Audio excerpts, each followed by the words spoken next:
Olá, queridos, a paz do Senhor Jesus esteja em vossos corações. Quero, nesse momento, dizer da minha alegria de poder estar convosco aqui para nós estarmos uma vez mais meditando na palavra de Deus. Capítulo de número 6 e o versículo 10, que diz assim, acompanha aí comigo. Não erreis, nem os devassos, nem os idólatras, nem os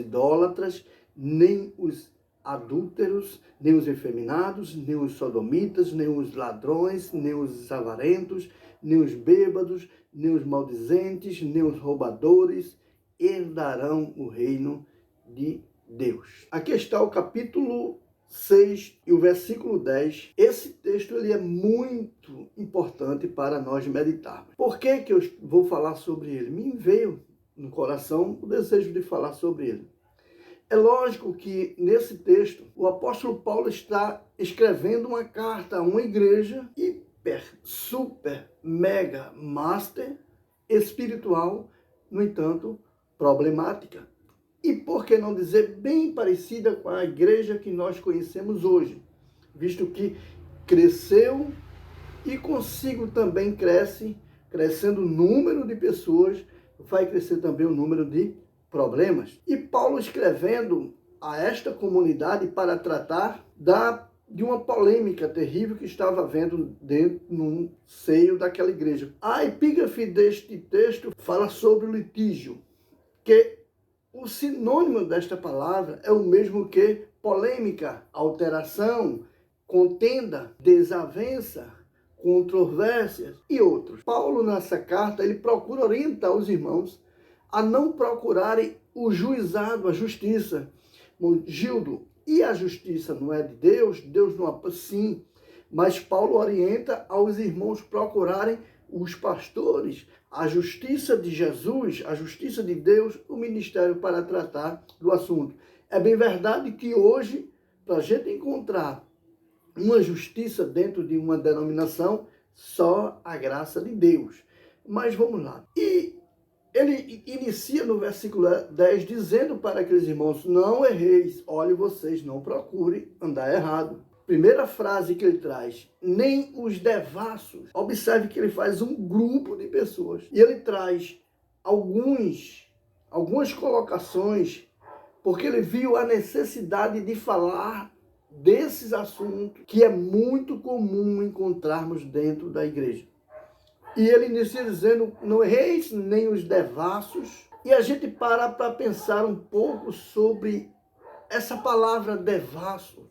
Por que o apóstolo Paulo iria orientar a igreja santa se o Espírito Santo é que estava se utilizando do apóstolo Paulo para falar com esse povo? E ele traz essa primeira palavra, não erreis, nem os devassos. Por certo, naquele tempo, como também hoje, era fácil encontrar devassos no nosso meio. Sim, e quando a gente olha para os dias que nós estamos vivendo, eu estou falando isso, não estou preocupado que você permaneça no canal. Porque se você quiser receber aqui uma mensagem que Deus mandou eu te dizer, e tantas, não é que não. Essas profecias prontas, não.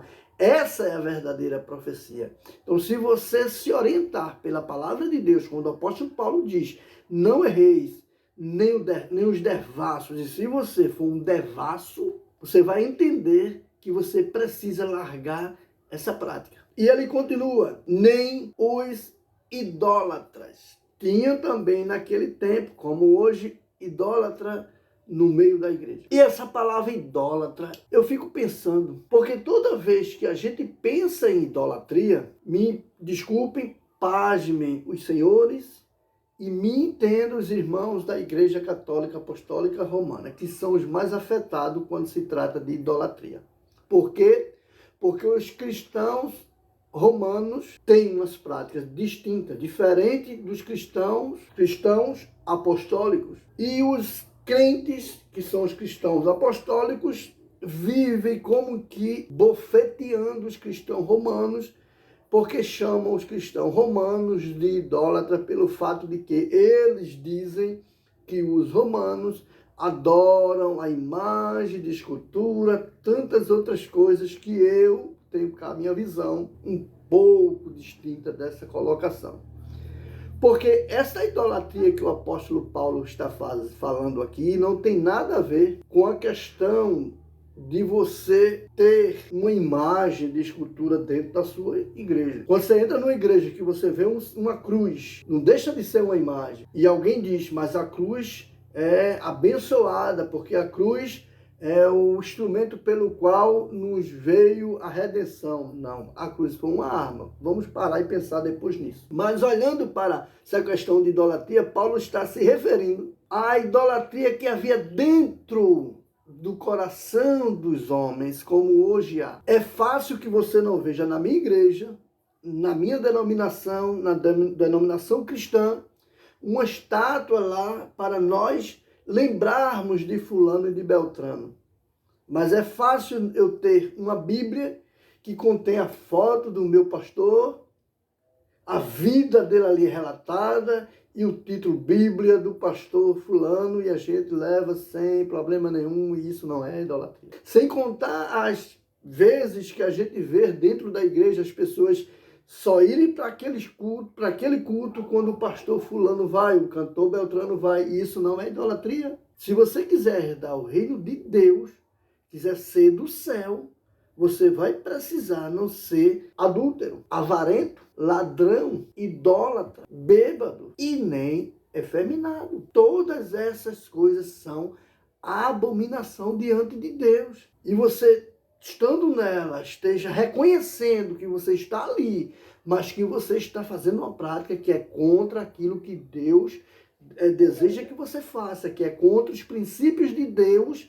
Você precisa tão somente arrepender-se e mudar o seu caminho. Olha, meu querido, me desculpe, mas tudo que fugir da Bíblia Sagrada foge do céu. Tudo aquilo que me faz distanciar daquilo que está escrito na Bíblia, eu vou estar me distanciando do céu. Não perca tempo, não vá na conversa, não vá nessa onda de viver tentando aparentar que você está bem. Ainda que você vá à igreja, na hora do louvor você levante sua mão, celebre, evangelize, saia para pegar nas ruas. Faça tudo aquilo que um bom cristão faz.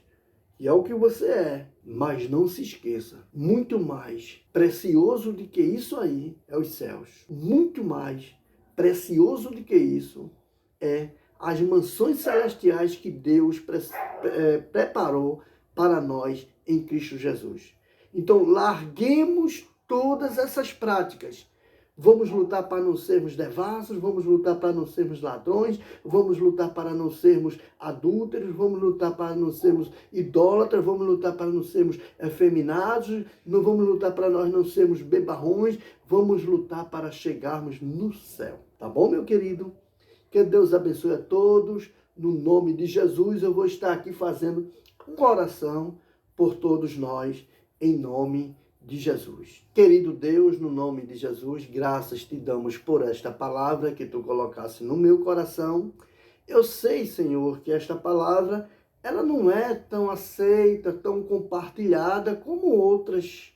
Ela não é, Senhor, bem-vinda em alguns lares, em algumas vidas. Por quê? Porque vai de encontro, Senhor, a muitas coisas que nós muitas vezes fazemos e que nós não queremos deixar de praticar. Mas Deus, aqueles que ouvir e colocar em prática, terão do seu lado a tua graça, terão no seu coração o teu amor derramado e sim, Senhor, receberão a vida eterna. Ó Senhor, aplica esta mensagem no coração deste povo. Faça uma obra, tira, Senhor, a contenda do nosso meio, que eles não venham, Senhor, a me ver de uma forma diferente, apenas aquele que transmite e que transmitiu o que está inserido na tua palavra. Abençoa todos, em nome de Jesus. Amém, amém, amém.